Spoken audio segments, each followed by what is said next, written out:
and you might get a message asking you if you accept the recording, and that is absolutely great.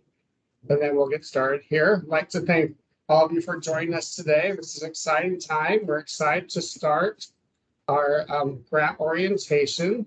Just laying in a couple more people.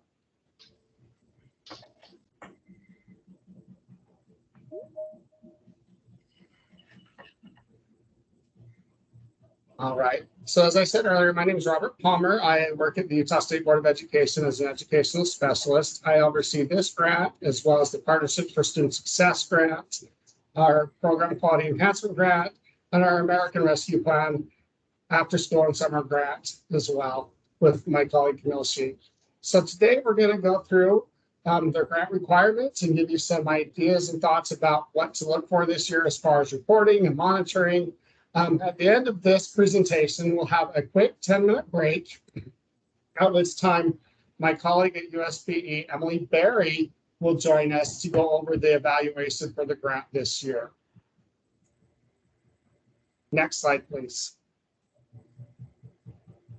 So introductions, as I said earlier, my name is Robert Palmer. Today with me is my colleague, Emily Berry. She oversees this grant as the program evaluator. I also have with me from USB, Tammy Long and Marilyn Wendell. They are our financial support staff here at USB. They were the ones that look over your reimbursement requests and make sure that those are meeting the goals and outcomes of the grant. So they're here with me today. Also with us today from the Department of Workforce Services Office of Child Care is Lori Burrell and Trina Valdez, as well as their colleagues, who I'll let them introduce as we go along throughout the rest of this presentation. Next slide, please. So this grant, as you're aware, is a collaborative effort between the Department of Workforce Services Office of Child Care and the Utah State Board of Education. The Utah State Board of Education provides the initial funding, while the Department of Workforce Services Office of Child Care provides supplemental funding for grantees who applied for that and were qualified for that supplemental funding. And I'll let Trina explain that a little bit later on in the presentation. Next slide, please. USB grant requirements, we're going to go through those now. So if you have your IGP grant through the Utah State Board of Education, these are your grant requirements. Next slide, please. The IGP grant follows a 3-year grant cycle. Next slide, please. The programs must operate a minimum of 10 hours a week and 32 weeks during the school year. They must maintain an average daily attendance, we abbreviate it as ADA, of 10 youth, and ensure all staff working 10 hours or more in the program receive a minimum of 25 hours of professional development each school year. Next slide, please. The Utah State Board of Education grant program is about academic achievement. We have you coordinate with other state agencies and organizations to provide services to students and families. Those organizations are the Department of Workforce Services, the Department of Health, the Department of Human Services, and Juvenile Courts. Next slide, please. We have some performance measures that we have in place for this grant program.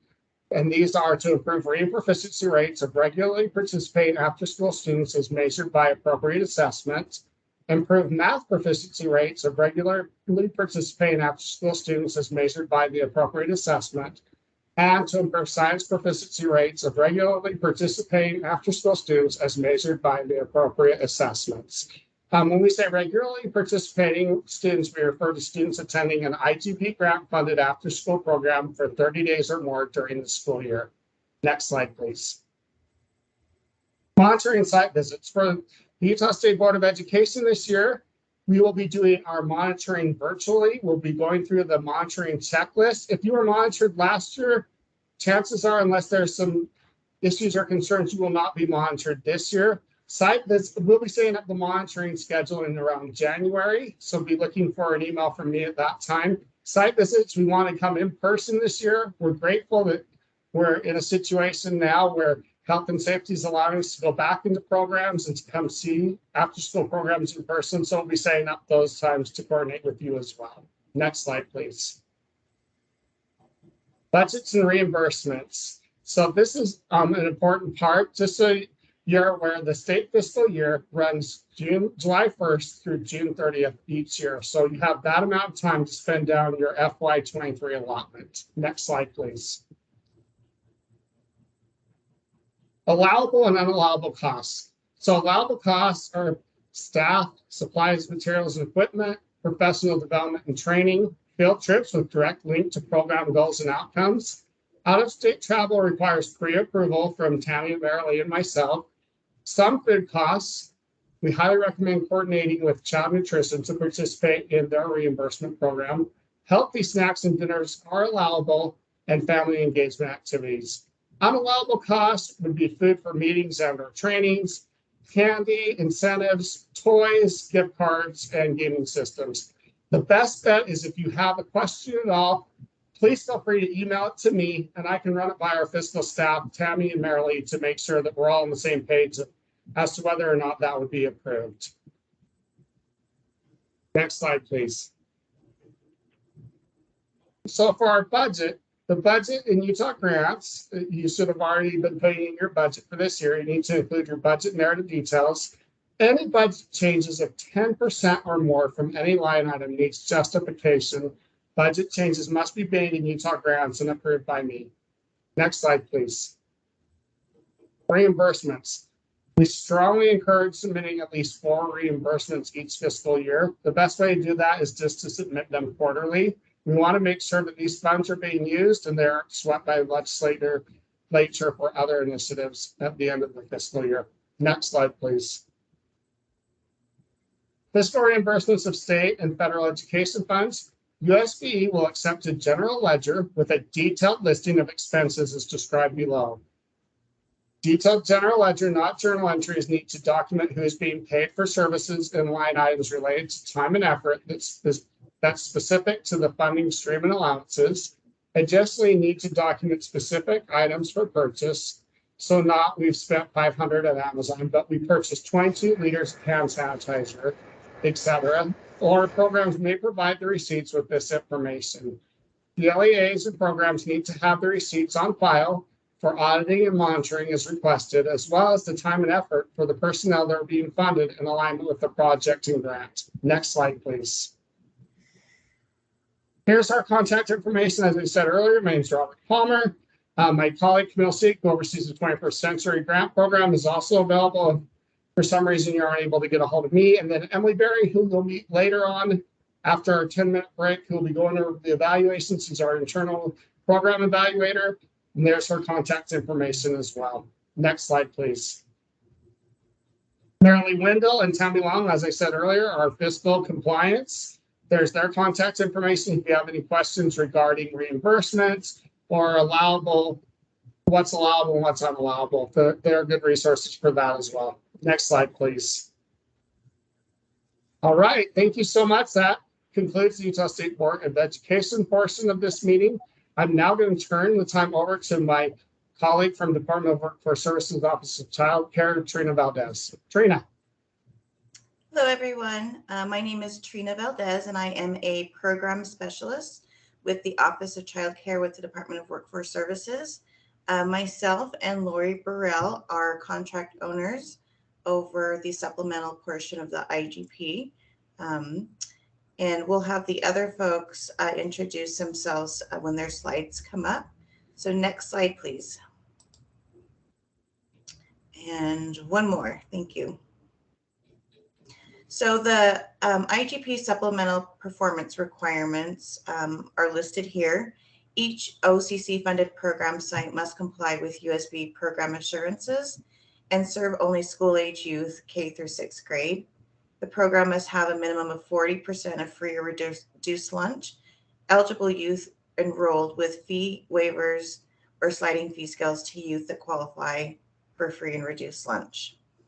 You must provide a balance of academic and enrichment activities, provide prevention activities that utilize evidence-based curriculum at least one time per week throughout the program year, conduct and document pre and post tests given for all youth, and demonstrate at least 51% increase in knowledge around prevention components. You must also provide family events designed to promote community resources available and this must be at least 4 times per year, and document for attendance and activities that you host, and also employ a full-time site coordinator at each funded site. So that would be 30 hours or more. Next slide. So the requirements, quality standards, each grantee shall participate in statewide after-school quality observations in cooperation with DWS, OCC, Utah After School Network, and Utah State Board of Education as requested, to include the Utah After School Network Quality Tool, the School Age Program Quality Assessment, and the Quality Improvement Plans and Technical Assistance. Next slide, please. So the IGP supplemental expected funding outcomes. So the overall quality of the grantee's after school program, out of school time program will increase as measured by the School Age Program Quality Assessment, the SAPQA. If the program's baseline score is at 3.0 or higher, it must be maintained. Throughout the program year, at least 30% of the parent population has been introduced to community resources through parent engagement activities as determined by the enrollment of students in the program and attendance records from family events. And at least 51% of youth will demonstrate increased knowledge around prevention components selected in grantees' application as measured by pre and post tests defined by evidence-based curriculum. Next slide, please. So here is the reporting and data collection. So requested by USB and DWS program specialists, you'll have a mid-year and annual report. The mid-year is the data collected from beginning of program through December 9th, 2022, and the report due date is December 16th. The annual report is data collected from the beginning of program through May 12th, 2023, and the report due date is May 19th. So requested by UAN OST specialists, your quality tool is from September 1 to December 3rd, and program information form is April 1st to May 31st. Next slide. So I'm going to go ahead and turn it over to Joe Edmond. He is going to talk to you about financials. Thank you, Trina. My name's Joe Edmond. I work with finance at Department of Workforce Services. I work with Keisha Calloway, who is the other fiscal grant manager working with childcare, and she couldn't be here today, so I'm filling in for her. Next slide, please. I wanted to talk a little bit about invoicing. Programs shall submit their request for reimbursement of their expenses using the invoice template that's provided by DWS, and a signature is required on that invoice. Requests for reimbursements must be submitted no less than 4 times a year. You can submit them up to once a month. Generally, reimbursements are paid within 30 days of us receiving them, assuming that there are no problems and all of the required documentation is included with them. Final invoices for expenses up through June need to be submitted by July 7th. And this is due to our fiscal closeout process for FY23, and include only unreimbursed expenses incurred and received prior to June 30th of the contract year. Expenses ordered but not received by June 30th shall not be reimbursed. And documentation that support reimbursement requests must be submitted with each invoice. Next slide, please. Budgets are final unless changes received approval from OCC. Modifications to the budget require alignment with the OCC grant and the purposes and outcomes identified by the grantee in the grant application. All budget change requests shall be made to the assigned OCC program specialist. Based on budget change requests, OCC program specialist shall provide written approval when appropriate, or request the submission of appropriate budget change form for significant budget changes. Funding in the following budget categories shall not be moved. You can't move budget from salary and fringe benefits in category 3 to other program expenses. And you can't move budget from funding in category 3 shall not be moved to category 1 or 2, which is administrative and indirect expenses. Budget can be moved out of category 2 or category 1 indirect expenses, and budget changes shall not be made in the last calendar month of each contract year. And there is a link to download the budget change request form if you need that. That would be at jobs.utah.gov/OCC/after-school-grant, or you could ask your program specialist to send that to you. Okay, next slide, please.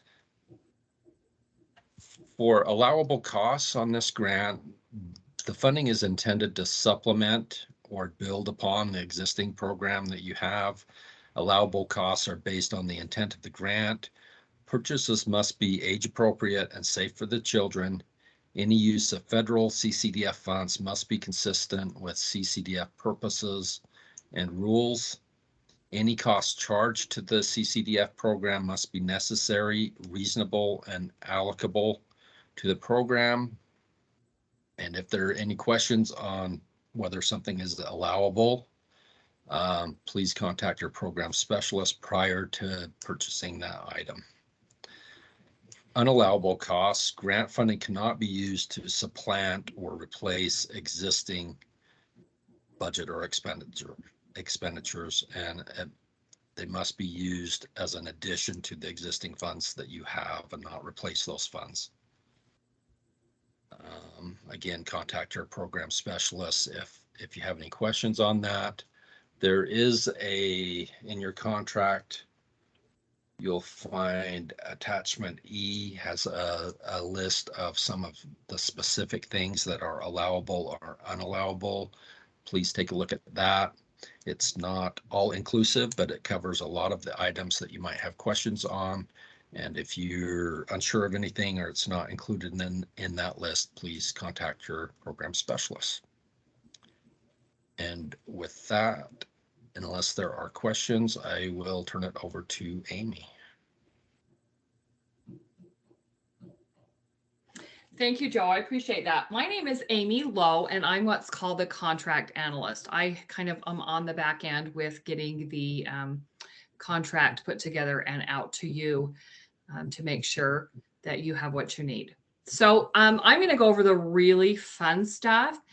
First thing I'm going to start with is your terms and conditions. So when you receive that grant information or your agreement from Department of Workforce Services, the first attachment is going to be about 11 pages, and it's your terms and conditions. So a couple of things I just want to highlight that you need to keep thinking about or remember that are important as you go throughout this grant cycle are just a couple of things to keep you kind of out of hot water. So first thing is conflict of interest. There's a couple parts to the conflict of interest. And the first thing that I want to bring up is that just a reminder that to keep in mind that the first part is that none of your owners, directors, officers, anybody working under the grant, employees, make sure that they are not an employee of DWS or the state of Utah. So can't be working on your grant and also working for DWS or the state of Utah, okay?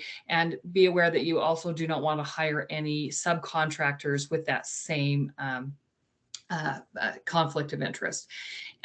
What we're defining as a relative is pretty broad, and it's defined there, but it's, spouse, child, stepchild, sister-in-law, son-in-law, daughter-in-law, grandparent, grandchild, pretty broad. So keep that in mind when you're looking at who can work under the grant, can also not be working for the state or for the Department of Workforce Services.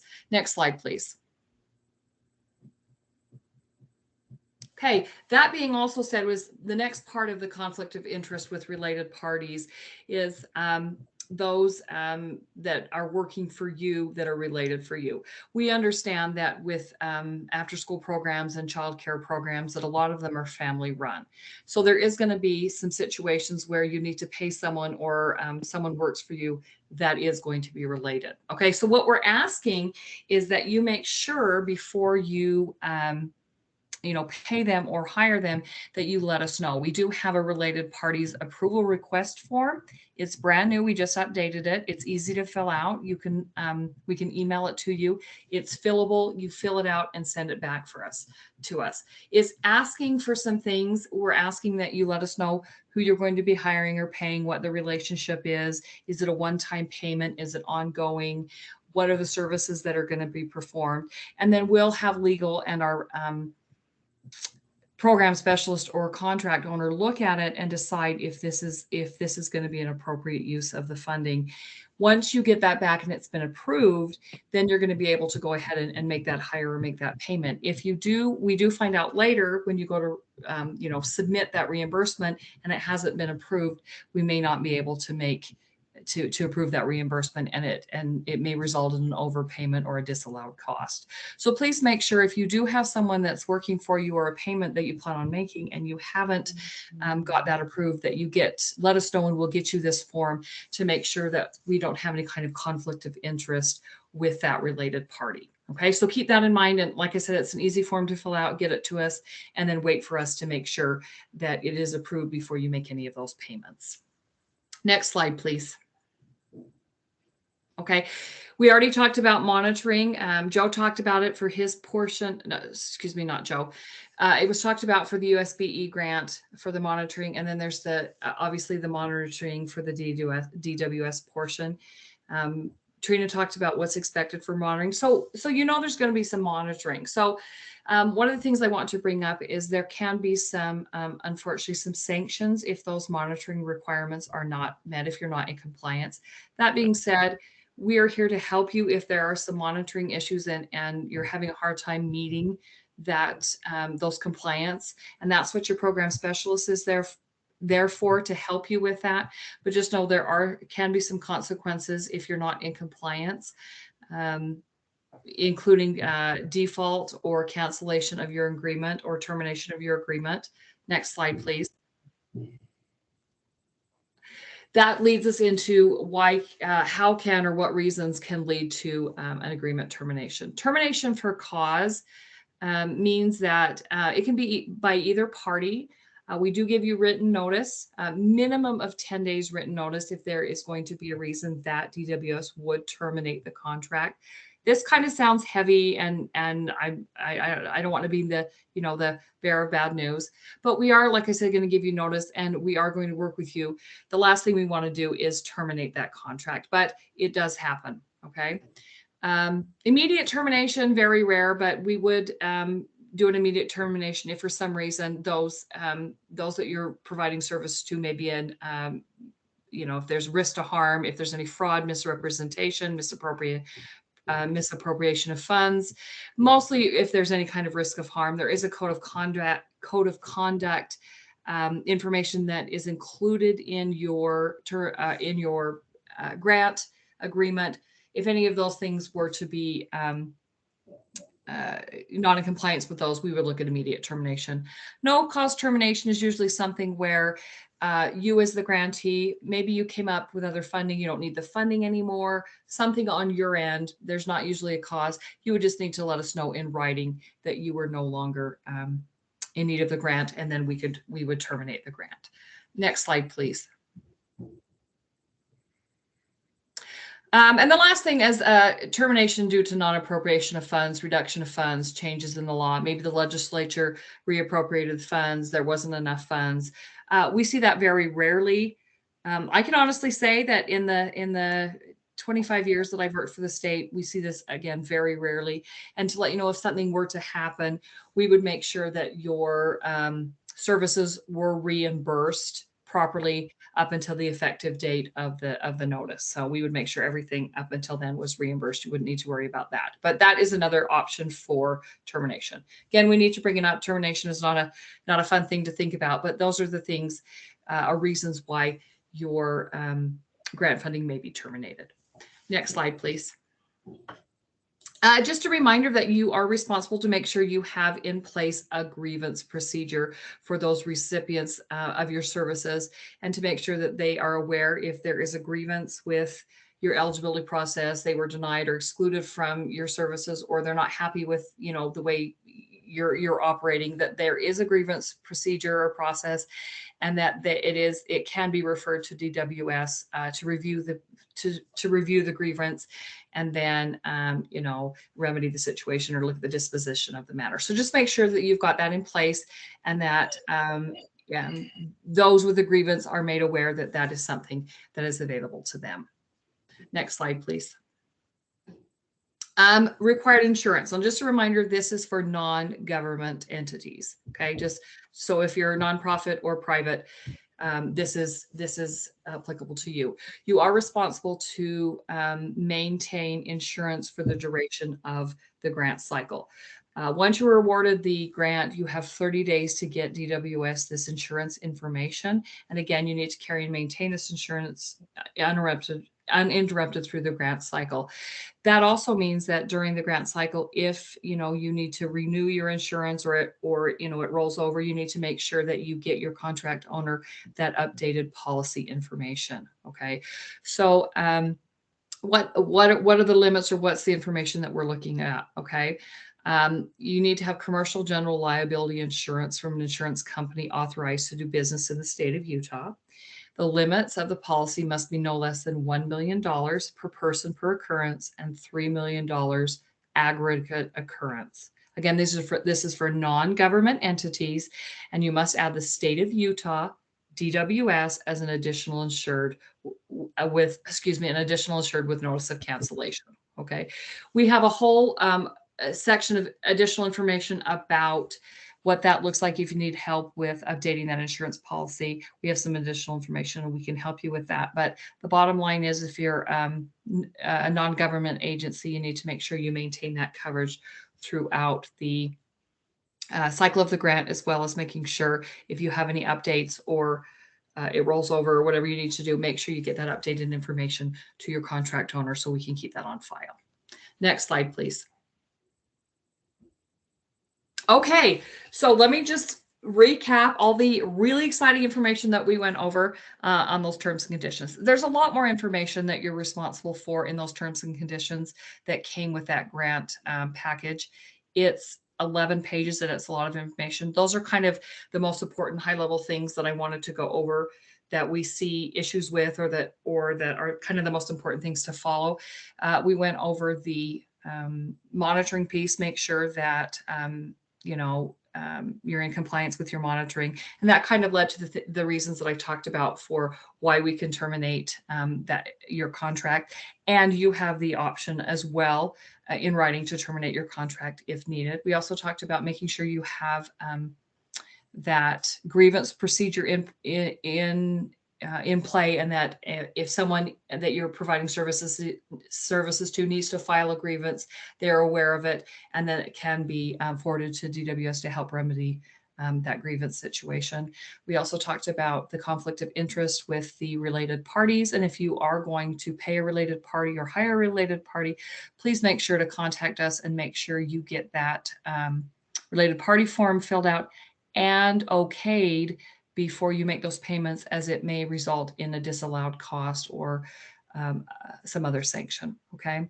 And then again, that insurance for non-government entities, those insurance requirements, and that you keep insured throughout the cycle of the grant. Contact information, want to go over quickly. You're either going to be assigned Trina Valdez or Lori Burrell to help you. They are fantastic, and they're the ones that are going to help you with that monitoring piece, being in compliance, answering those questions about the funding and the grant. Again, I'm the contract analyst. I can help with those terms and conditions. So, and then I can help you get in the right place. If it's a question that Lori needs to answer and you ask me, I'll be happy to get you in the right place. And then we talked to Joe about those reimbursements and those finance questions. But there's our contact information. We all work for the Department of Workforce Services. Trina and Lori work for Office of Child Care, but we're all here to help you.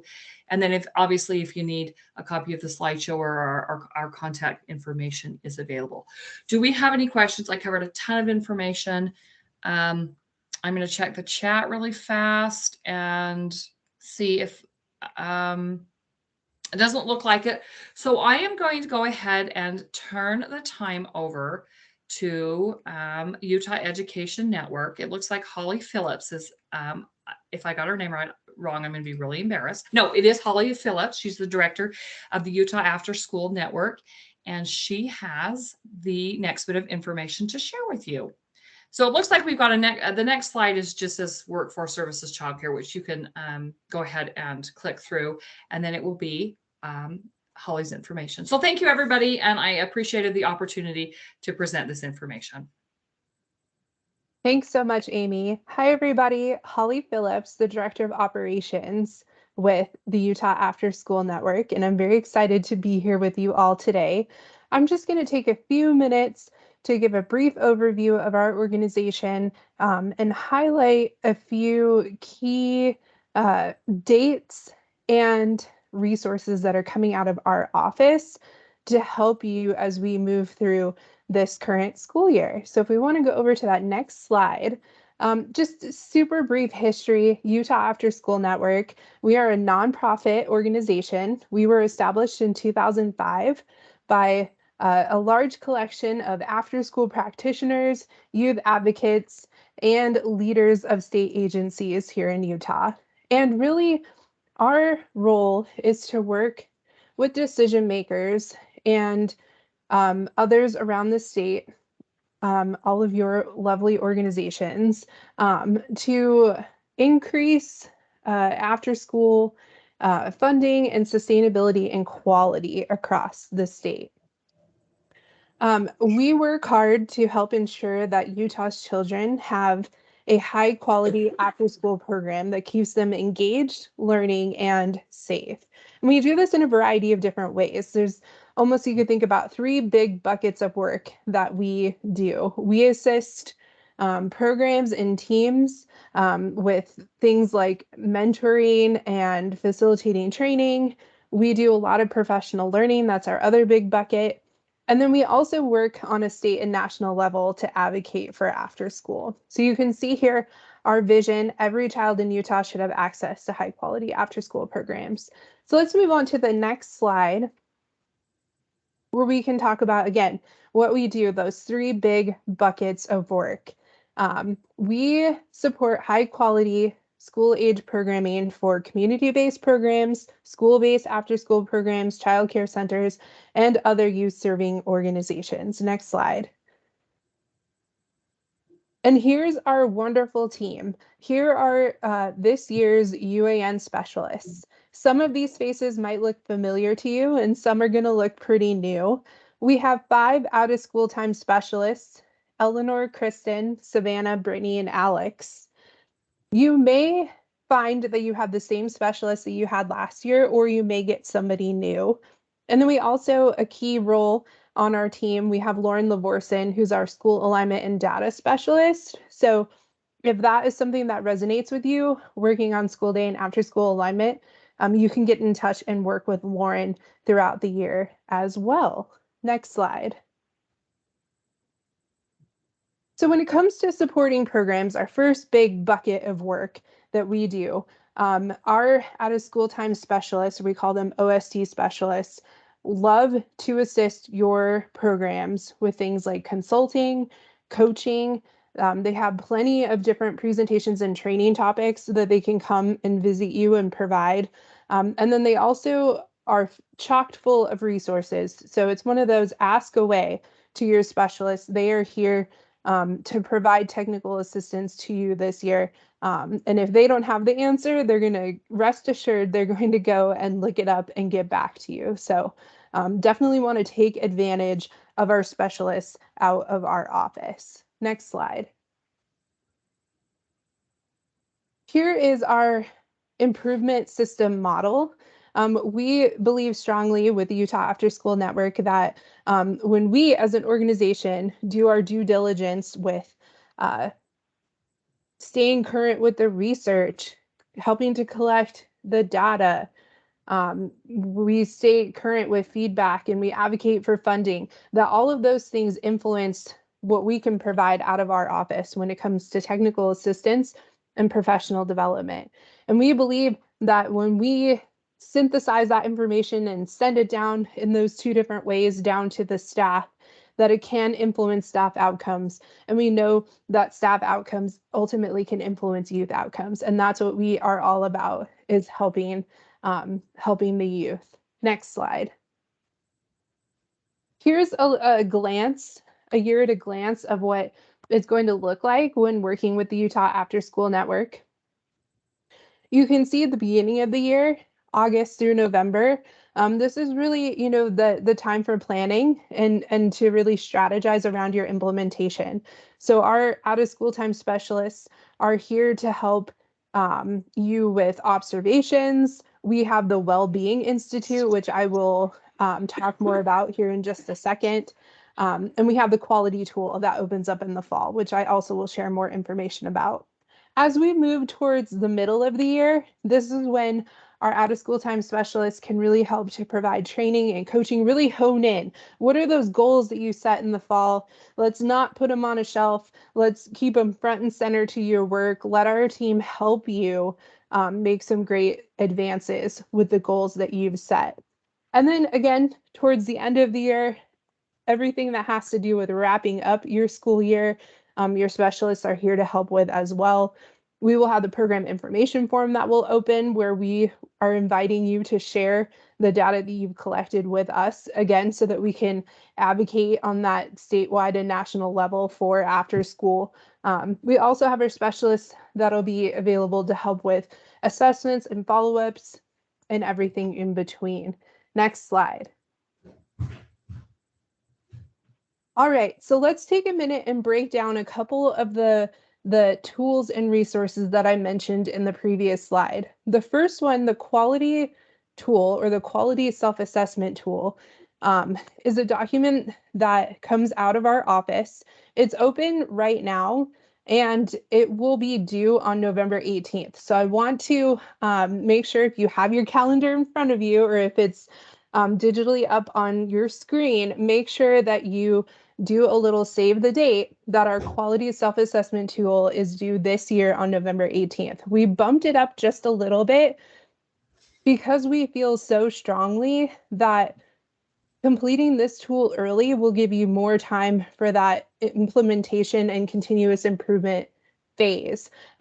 So work with your teams to get your quality tool turned in. And then again, our specialists are going to be excited to help you move forward on the goals that you have set. I also want to point out, it was actually new last year, but want to emphasize it again this year, that we have moved from 4 areas within the quality tool to 5. So we added in its own separate area for continuous quality improvement, because we think it's so important, and we want you as a team to be thinking about that even in the strategic planning section as you move into the rest of your school year. Our program information form won't open for you to submit your data until April 1st, and it will stay open until May 31st. But what we do have on our website right now is a PDF version of it, and I encourage you to go take a look at it. We routinely each year revise the questions that we're asking just a little bit. So to make sure that there are no surprises, you'll want to download that document, take a look at it now, make sure that you know the types of data that we're hoping to track this year, so that you can start off the year on the right foot. Both of these documents can be found on our website, utahafterschool.org/quality. So again, quality tool, November 18th. Program information form won't open until the spring, April 1st. Next slide. That next big bucket of work that we do out of our office is all about professional learning. It's all about all of you and how we can support you with all of your technical needs. So the first piece that I want to call your attention to, you probably have already heard it by now, but if not, I'm going to shout it out because we are so excited. Jumpstart is in person this year. So we are going to be back in Ogden, November 4th and 5th. So if you have not registered your team up for that yet, early bird is still going on right now. So you will want to visit our website to get all of the additional information on Jumpstart. Next up, Recharge. It's going to stay virtual this year. So that's going to be taking place on February 24th, 2023. We also have our Wellbeing Institute, which is also going to be virtual this year, and it's going to span most, not all, but most of the school year. So really great training, still with our partners at the University of Utah. And it's going to start on October 5th. So it's coming in very fast. So if you plan on having your teams register for Wellbeing Institute, you will want to make sure that you get yourselves signed up soon. And we also open 24/7, if you will, have our e-learning platform. So if you are looking for some additional ways to have your staff take training, then you can look to that platform as well. All of this and more information on our professional learning opportunities can be found utahafterschool.org/calendar. And I'm seeing that there's maybe a couple things coming into the chat. I know I have out of school time specialists here with me. So if one of them could maybe jump in and help with the questions that are coming through in the chat, that would be great. But all the information, including potential scholarship information, can be found on our website, utahafterschool.org/calendar. Next slide, please. Another way that we support staff with our professional learning is we help to set up regional networks all across the state. This is a great opportunity for peer-to-peer interaction, organization to organization and sharing, and we just really get very excited about it. So this is a great opportunity for staff retention and training conversations, policy efforts. There have been events that have come out of regional networks collaborations, such as collaborative events for Lights On. So if you want to find out more information about regional networks, definitely reach out to your out of school time specialist, or you can always reach out to me as well. We have additional information on our website. So really great opportunity presented with regional networks. Next slide. All right, that last bucket of work that we do is all about advocacy and policy work for after school as a whole. So we do a lot here in Utah and on a national level to advocate. I'm not going to read this list to you. I just want to call attention to a couple things that we have coming up. One really big one that we are excited to share with all of you is that we are going to be back in person next year, for After School Day on the Hill. It's going to be Valentine's Day, February 14th of 2023. So lots more information to come on that particular event, but we are so excited to finally be back in person for that. We also much sooner have Lights On After School happening on October 20th. So if you would like to find more information about Lights On After School, you can Google it and information from the After School Alliance will pop up. And they have really just a plethora of information and suggestions for Lights On After School. Next slide. Wonderful. All right, we're coming to the end. Hope you're all still with me. Here is our lovely website, utahafterschool.org. It's really a treasure trove of resources. Everything that I quickly went over today can be found on our website, as well as there's so many other different areas that I encourage you to spend some time checking out. We have a really great digital resource library with a variety of different topics. We have a school day and after school alignment page. We have a wonderful AmeriCorps STEM program. So if that's something, if STEM is something that you are focusing on, you definitely will want to head to that page and check out more.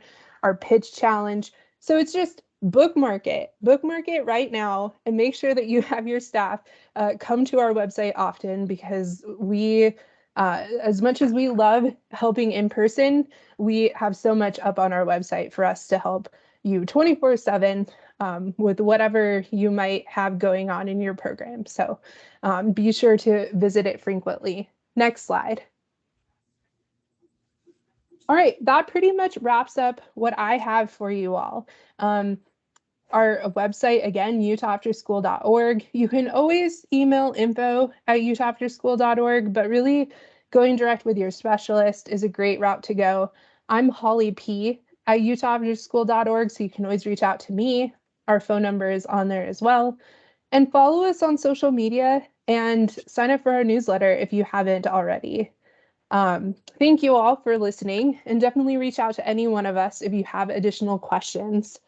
I think what we're going to do right now is we are going to have a 10-minute break, but don't go anywhere too far, because after the break, there's going to be a presentation from Emily Berry, who's going to talk about the new evaluation. So that is information that you are going to want to have.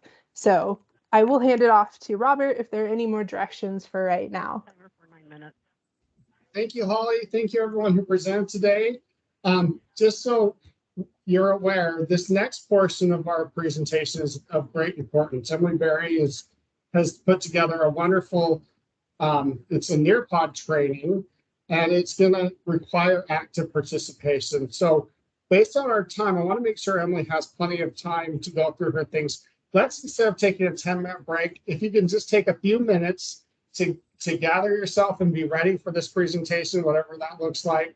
And then Emily, if you don't mind getting your stuff put together, I'm going to keep the recording going. We have a couple people who unfortunately weren't able to join today. They're going to be looking at the recording. But yeah, let's take just a couple minutes rather than a 10-minute break and just get gathered together. And then Emily, I'm going to turn it over to you now with further instructions for our grantees. Great, thank you, Robert. Yes, we'll take a couple of minutes.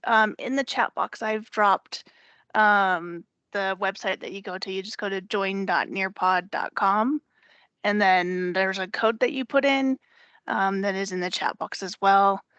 So if you can take a couple minutes, go to that website and join. And when I see that a good majority of those on the call are in there, I can get it started.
All right, I see 9 of you guys have joined. Give you guys a couple more minutes. Okay. I gotta run to the restroom. We're on break.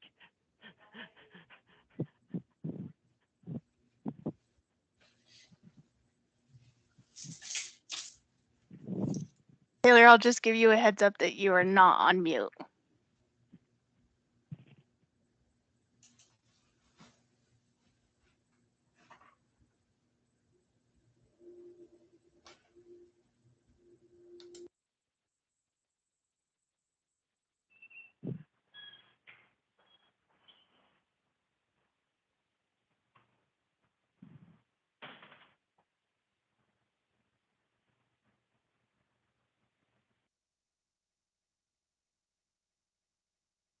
All right, we're gonna give it one more minute. I see a couple more people joining in.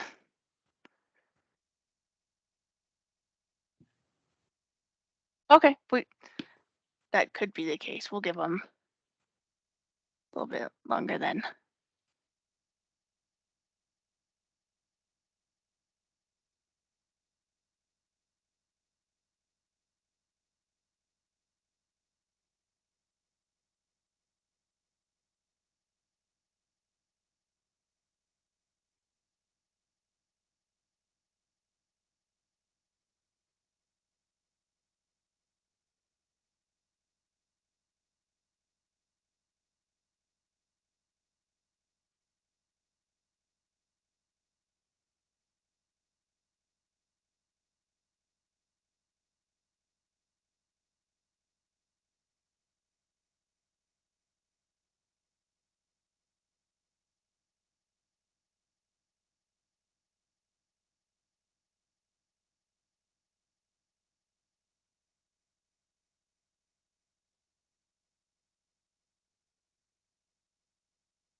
Connie, I see that you put in that you can't hear anything. It's just because we're on a little bit of a break. There's a little bit of, I guess, unclarity on exactly how long. So around 10:49, we said 10 minutes, and then it was like, oh, we'll just take a couple minutes. So we're just gonna give it a few more minutes from now to let everybody join. So if you can hear me, you want to give me a thumbs up or.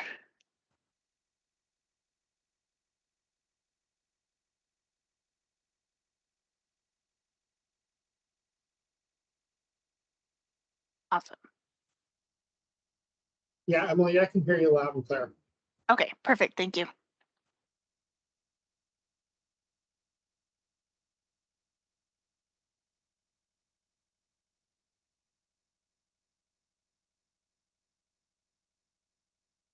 Just a reminder for anybody who's still needing a second to get in, the website join.nearpod.com, and then the code is in the chat. But it looks like we've got a good number, so we'll just take just a couple more minutes.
Emily, Yes.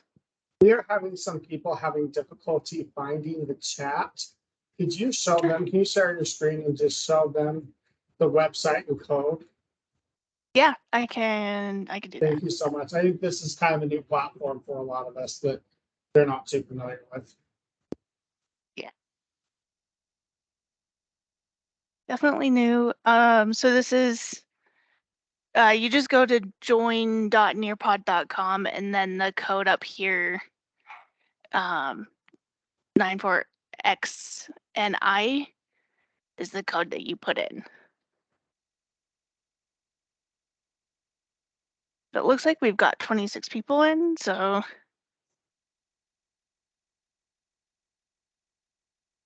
most people have found their way to it. Okay, there's 40 people in the meeting, and I know that some of us that are presenting are not in there, so maybe just a couple more seconds.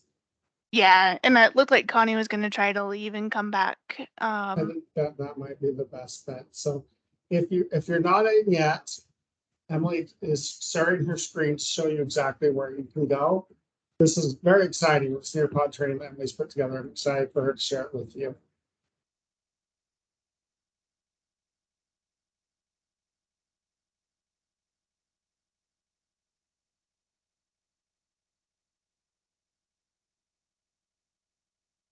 Okay, we are at about the 10-minute mark of when we said we were going to take a break. Does anyone have concern with getting started? Looks like Connie is back. Get her admitted and I think we are ready right. to go, Emily. Yeah, thank you. Okay. Let me change my screen so that I can show you from the participant view, just in case anything happens.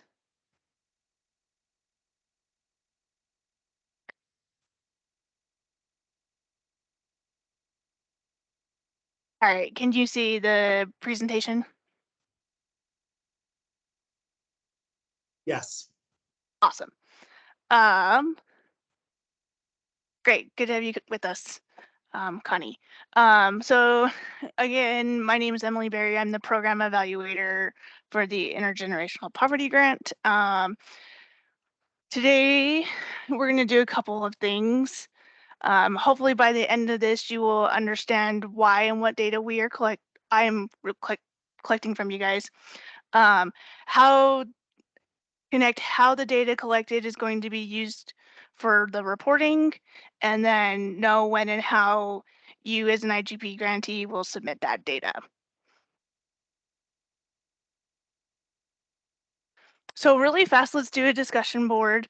Why do you think it's necessary that you guys need to send data to me and report on what you're doing in your programs? So on this screen on the bottom, there's a place where you can type things in. To the right of that, you can do an image or a GIF search. If we could just get a couple of people to take a minute and share why they think we might be collecting this. Showing progress, yes.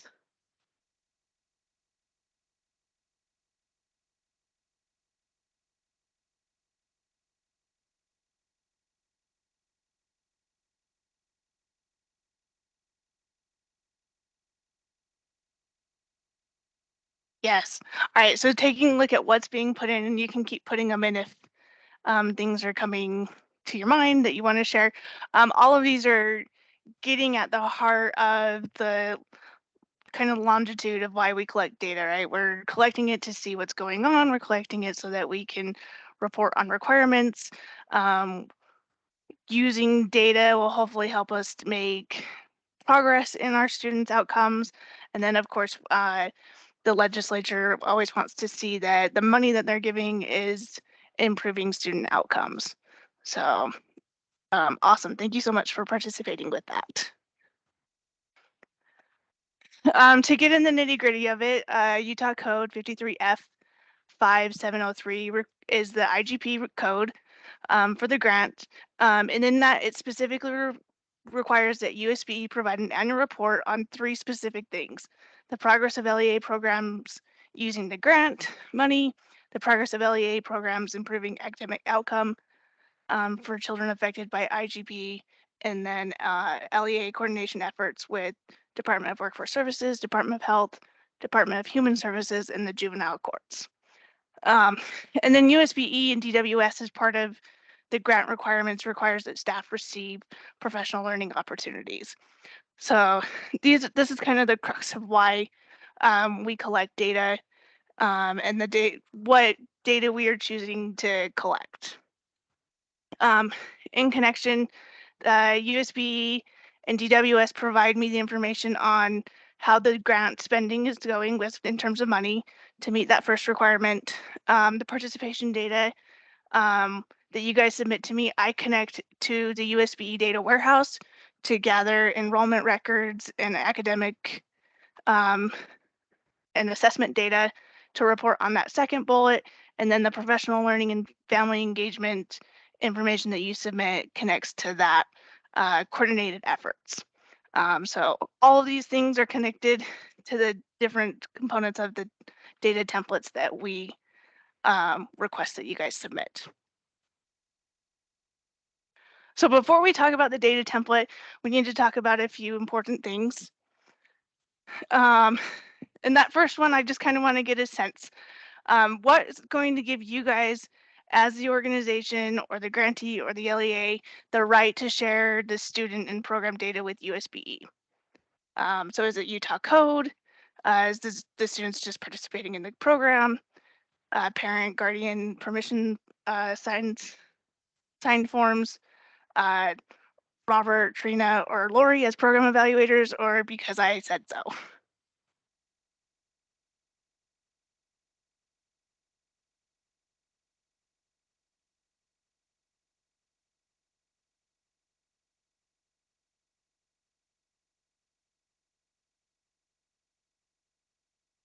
Awesome. Looks like we have about half of you not answering yet. We'll give it just a couple more seconds.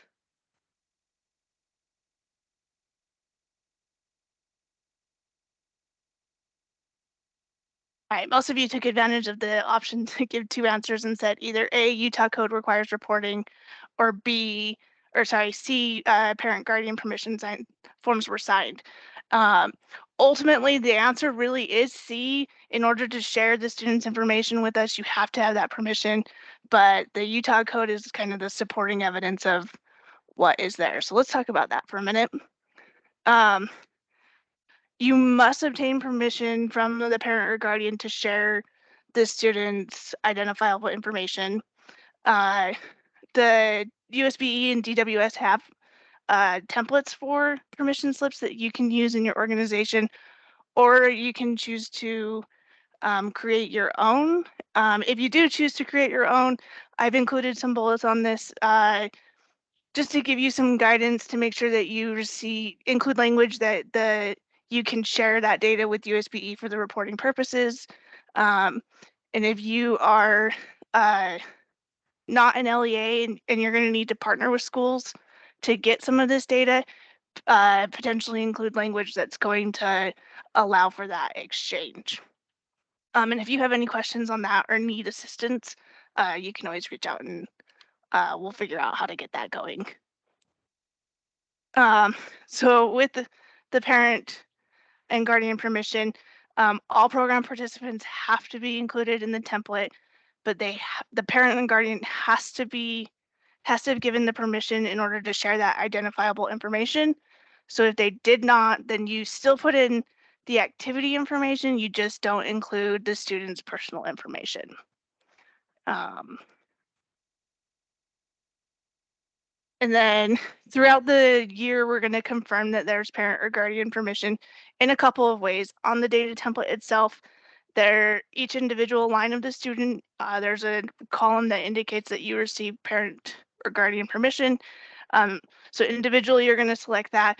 But then when you're submitting your data templates, there are two questions that ask that one, you did collect it, and then having collected it, you removed any data for students whose parents did not provide permission. And so we use those two checks as the guide for us to say that the data that we've received from you was shared willingly and with the permission of this participant's parents or guardian.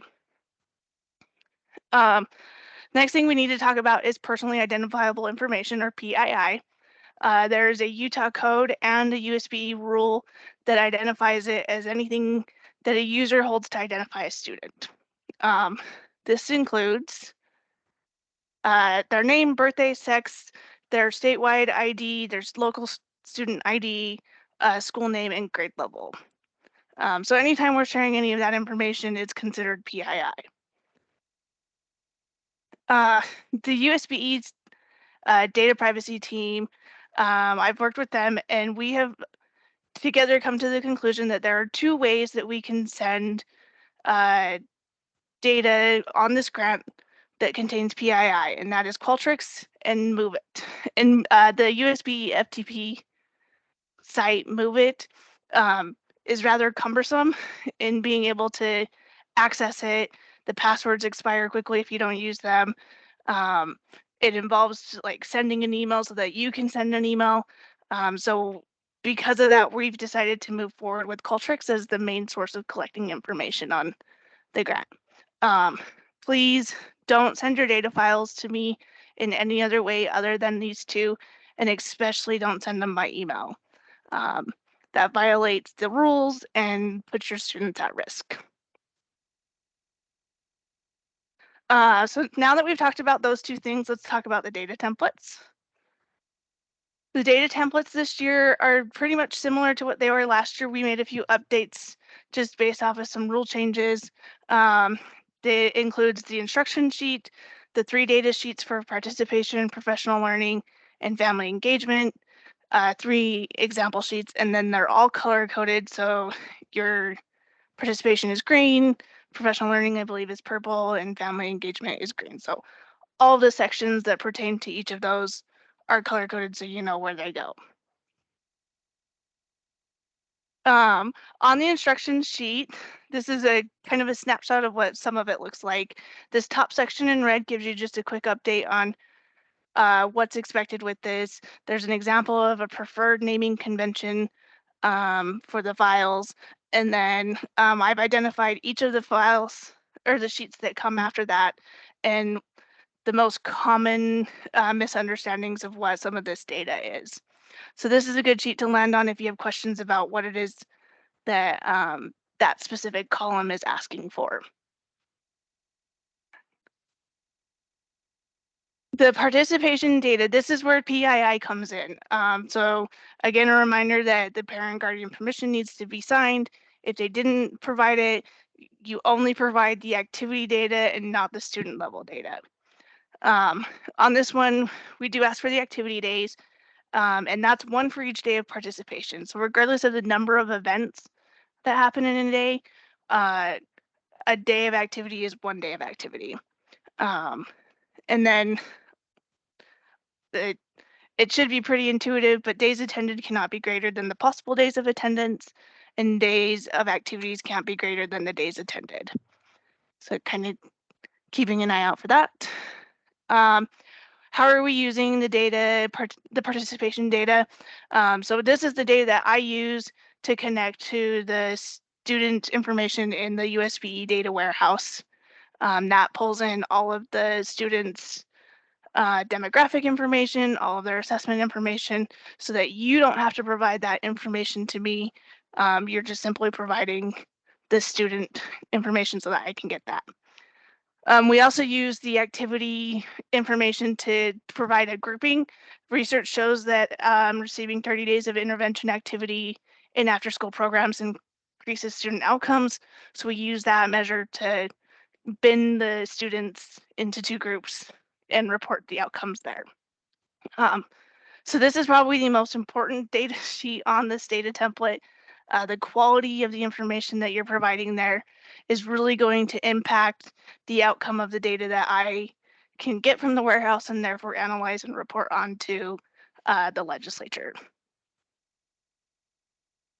So doing that, a quick question just to test to make sure we got that understanding. Participant data includes PI, therefore data templates with that completed data can be sent in which of the following ways? the USB UTREX, USB Move It, or another FTP site, an encrypted email, Qualtrics, and attached to an email as a password protected Excel document.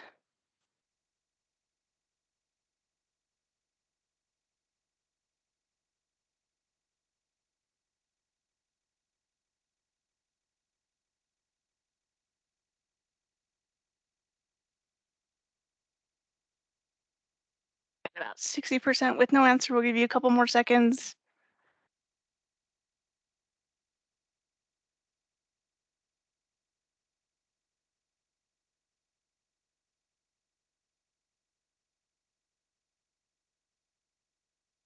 All right, so the answer to this one is actually two options. It's either B, USBs, Move It, or another FTP site, or Qualtrics. The preferred method is Qualtrics, which most of you indicated. So thank you for doing that. Now let's talk about the family engagement. This is where you're going to report your program's activities with families and how you're collaborating with other organizations. The key thing on this one is to make sure that you're reporting your activity time in minutes. That just makes it easier for me to be able to run calculations so that everybody is reported in the same metric and we don't have something kind of an outlier out there in the process. And this again connects to that third bullet on the codes required reporting that indicates your collaboration efforts with these other organizations.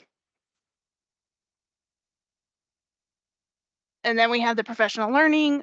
So as our program managers for this grant discussed earlier, staff members working in the program 10 or more hours are required to have 25 hours of professional learning. This is where you're going to report that information. This sheet on the data template technically contains PII because you provide the names of the individuals. So just be aware of that. There's not as much data to combine to find information, but still to be aware of for your staff's protection.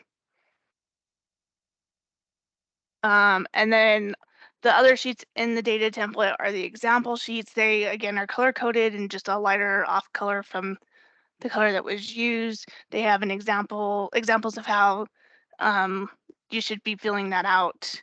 But if you have questions about the data template that are not answered by the instruction sheet or the example sheets, you can always reach out. So we're going to do another quick activity. This is a matching game. So just match the sheet in the data template to what it's corresponding to. We'll give you a couple of minutes to do this one.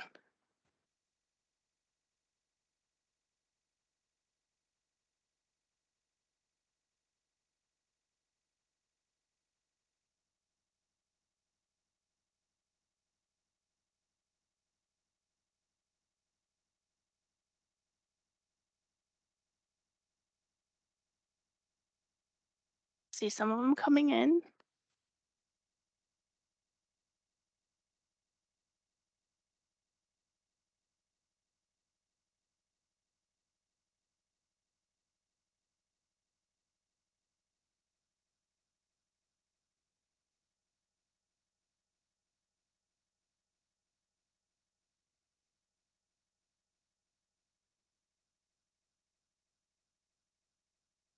Most of you guys are connecting them. Great job. We'll just talk through it really fast. So this is the instruction sheet right here. Instructions on how to complete and name the data template. The professional learning tab ensures that the programs meet one of the DWS and USB grant requirements. Family engagement. Oops, I forgot to click the other one. There we are. Family engagement is the LEA's coordination efforts with DWS, Department of Health, Department of Human Services, and juvenile courts. And then participation data is reporting for the improving academic outcome component. So just a few requests from me. I can't call them rules because you don't actually have to do them, but please try to complete as much of the data template as you can. The more information you can put into that, the easier it is for me to connect data through the tables. If you're a data person and know how warehouses run, you're jumping tables. So the more information I have from the beginning, the easier it is for me to connect things correctly at the beginning. Please do not move, remove, or edit any of the template or the headers. That makes it, if anything gets shifted, when I combine all of the files, it creates errors and I have to go back through and find out where that has happened. Avoid using formulas to complete the template. And especially don't use formulas if it connects to a separate sheet. In order for that to happen, I have to have access to both. And so your file will come through blank if that happens. And then just a reminder to not email the data templates. So in terms of reporting for this school year, you're going to submit the data templates twice. Once will be the mid-year check-in, which is due December 16th. And then the end of year reporting is May 19th. You're going to report your data template through May 12th. You should be tracking this data throughout the year. Having had conversations with some of you or most of you through last year, it sounds like you're using other means to track it, but just please be prepared to transition this data to the data template so that I can combine the entire grants efforts into one pretty easily. Also, just, you know, the year of COVID was kind of an unexpected thing, and gathering data at the last minute created some havoc. So just making sure that you're staying on top of this data so you know where it is when it comes time to report is ideal. As we talked through before, that we're going to use a Qualtrics survey. The link to this survey is going to be shared in an email by the grant program managers when it's time for that reporting, so that all the information of the things that you need to do at that time of the year are contained in one spot and you don't get lost on having several people emailing you what's supposed to be done. And then just again, be prepared to report your data on time so that we don't have UTREX rolling over or just not able to find it. And I know the end of the year's super busy, so making sure that you have everything together to make this easy on you. So we're kind of at the conclusion here. We're just going to check, hopefully by the end of this, you now understand why and what data is being collected, how this data is going to be used to connect to the reporting requirements, and then when and how you submit that information to me. If that's still a little fuzzy, you can always give me a call. Oh, actually, emails are pretty much easier for me to respond to.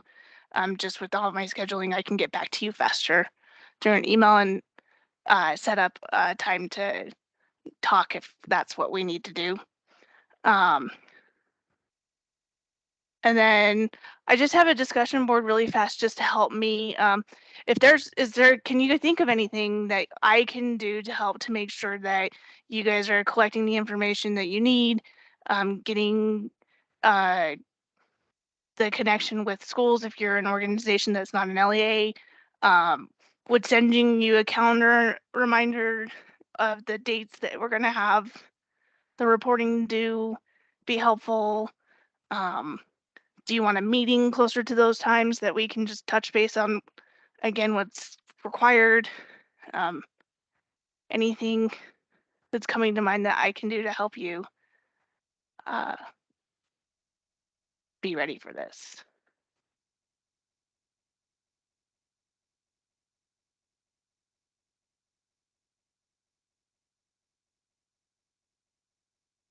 Okay, calendar invite. If being one of the suggestions that's put down is something that would be helpful for you, you can like give this a heart right here. Just so I can get a judge on how many people. Okay. Looks like sending calendar reminders is ideal.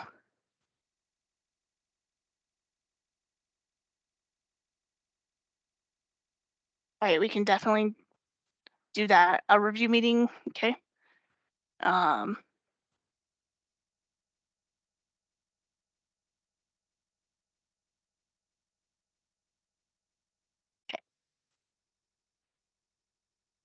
Email with links. Okay, yeah, email will definitely be one thing that is going to happen. Because it'll be contained in the email that your program manager is going to send, detailing the requirements for that period of time. Yep, the slide. So after this meeting, there should be a follow-up with actually both sets of slides. I believe are going to be sent, and then I'll make sure that I include the new data template for the year. So make sure that you grab that data template and download it and put it wherever you need to make sure that you're good to go. And in fact, we could attach it to the calendar invites so that you can have a place that you can grab it down the line if you need to. Okay. I'm going to go ahead and advance to the next slide, but if something comes up that would be helpful for you, definitely reach out. I just want to make this as easy as I can for you guys and only collect what we need to, how often we need to. So with that, there's my contact information, email and phone. Email is definitely the preferred option again. It gets me in touch with you faster. But if anyone has any questions, concerns, comments, we have quite a bit of time left in the meeting, so we can come off mute for a minute, or you can just email me or call me.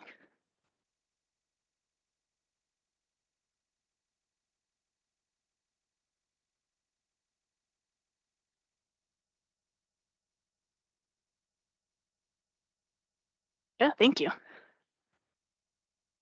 Hopefully this one was a little bit more engaging and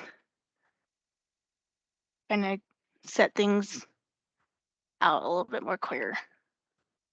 So I don't have anything else. So Robert, is there anything that you need? Or No, Emily, thank you so much. That was very helpful.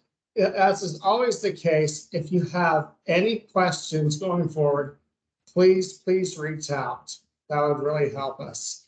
As Emily said, we're going to stop the recording here in a minute, and I'll get a link. We have to make it accessible for you.